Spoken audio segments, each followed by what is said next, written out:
sou o Ricardo Nakamura, eu sou professor aqui do Departamento de Engenharia de Computação há 5 anos, mais ou menos. O Interlab, ele começou, na verdade, como uma fusão de outros 2 laboratórios, né, na década de 90, a junção do laboratório de computação gráfica e de um laboratório de realidade virtual que existiam aqui no departamento.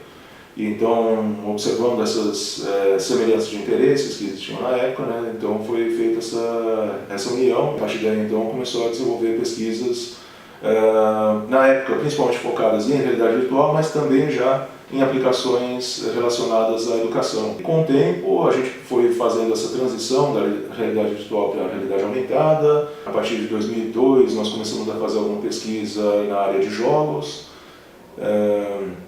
Daí, quando eu entrei aqui como professor, eu consolidei isso como uma das linhas de pesquisa do laboratório mesmo. Então, acho que é isso, linhas bem resumidas. Eu trabalho aqui dentro do Laboratório de Tecnologias Interativas e a minha linha de pesquisa principal é de jogos digitais. A gente, atualmente, faz pesquisa principalmente com questões de utilização de tecnologias inovadoras em jogos. Os videogames mais recentes têm tentado sair um pouco daquele modelo do joystick, né, e coisas assim, mas a gente ainda percebe que muito do apelo vem simplesmente da inovação tecnológica. Então as pessoas querem experimentar porque nunca viram aquilo antes.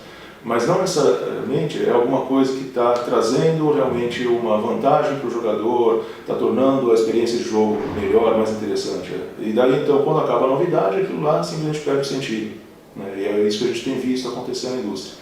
Então, dentro dessa linha de pesquisa, a gente tenta propor técnicas diferentes de interação, eventualmente até modificar dispositivos, e fazer avaliações com os jogadores, com os usuários também, para tentar determinar, então, quais seriam essas características que realmente trazem vantagens para os jogos e possivelmente até criar também maneiras de se avaliar essas novas tecnologias para que isso possa ser aplicado depois na indústria.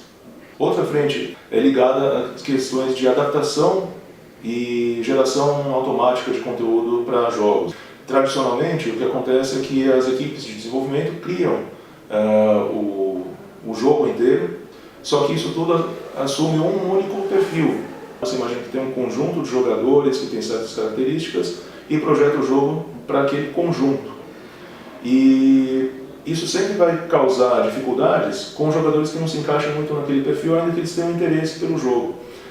A ideia, então, dessa linha é explorar técnicas computacionais que permitam fazer algum tipo de adaptação no jogo para essas diferenças entre os jogadores, e também técnicas que permitam criar, eventualmente, partes do jogo, elementos do jogo, de maneira automática, né, que é uma linha que tem sido bastante pesquisada atualmente em vários locais do mundo. A gente tem também a linha de realidade aumentada, que trabalha com técnicas e tecnologias para as aplicações de realidade aumentada, né, então seria essa ideia de você combinar elementos reais com elementos virtuais. Então eu posso ter essa mesa aqui, e talvez com o auxílio de algumas câmeras, projetores e coisas assim, criar um conjunto de objetos virtuais, aqui um caderno virtual, uma série de elementos aqui que aparecem sobre essa mesa, alinhados, então quer dizer, não vai aparecer flutuando todo, ele fica realmente de acordo aqui com a geometria dessa mesa, e eu posso interagir com esses elementos em tempo real. E as questões são, quando você tem um ambiente bem controlado, esse tipo de aplicação, as tecnologias para se fazer isso, já são bem conhecidas. Mas quando você tem um ambiente que pode ser variável, ou então um ambiente aberto, alguma coisa assim, daí surge uma série de desafios, porque você tem a dificuldade de reconhecer o que existe naquele ambiente para daí poder fazer essa mistura de real e virtual. E além disso, a gente tenta também fazer avaliações com usuários para entender de novo a mesma questão. Como é que a gente pode ter recursos de realidade aumentada que realmente ajudem e não sejam só uma novidade, uma coisa diferente, que no fim até pode ser menos eficiente do que o que já se conhece.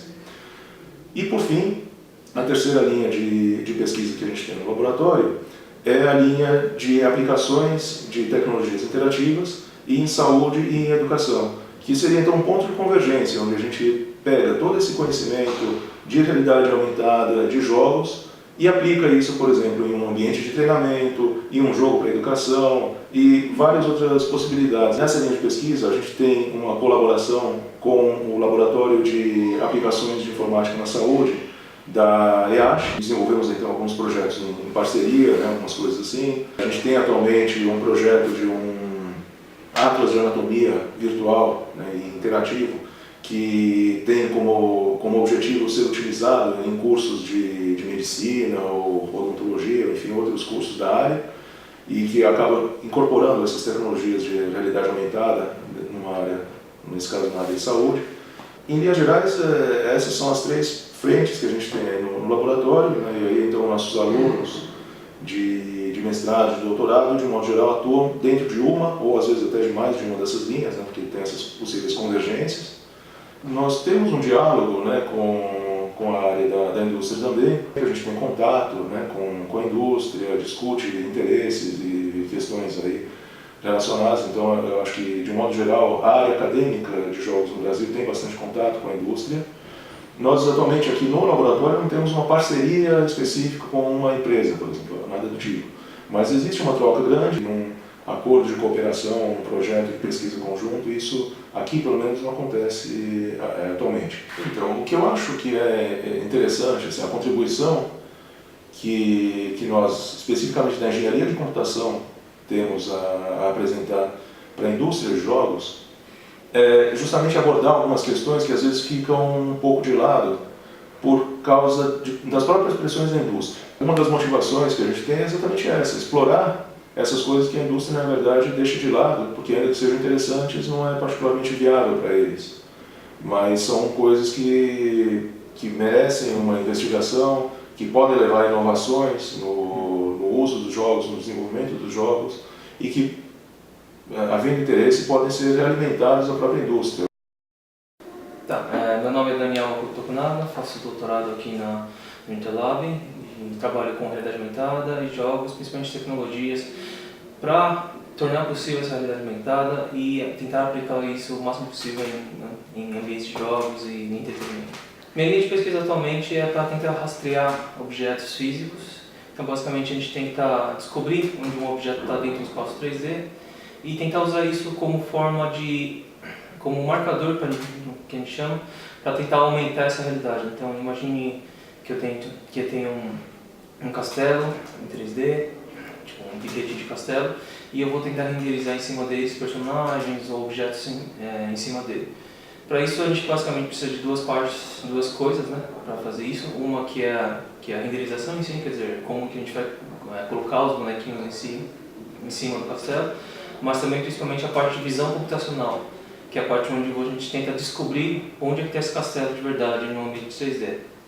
Então, o meu trabalho foca bem nessa parte mais de visão computacional por enquanto, e a gente tenta descobrir isso para objetos genéricos, como eu falei, um castelinho que é 3D, rígido, ou até mesmo objetos deformáveis, que seriam uma folha de papel, que não necessariamente precisaria estar reta, totalmente em cima da mesa, você poderia dobrar ela ou torcer ela. Eu sou Kleber de Mendes Correia, sou aluno de doutorado, orientado pelo professor Romero Tori e co-orientado pela professora Fátima Nunes. Meu trabalho envolve realidade virtual e a área de saúde.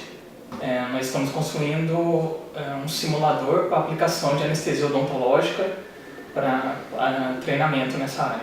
É um pouco complicado porque envolve outras áreas, como o design, que constrói os modelos virtuais, e o pessoal da odontologia, que passa para a gente os requisitos e nos auxilia nos testes. Eles são o nosso público-alvo, então a gente está sempre em contato, e a dificuldade é entender a terminologia da área, os termos que eles utilizam, o que eles precisam, quais são as necessidades, para a gente poder estar atendendo.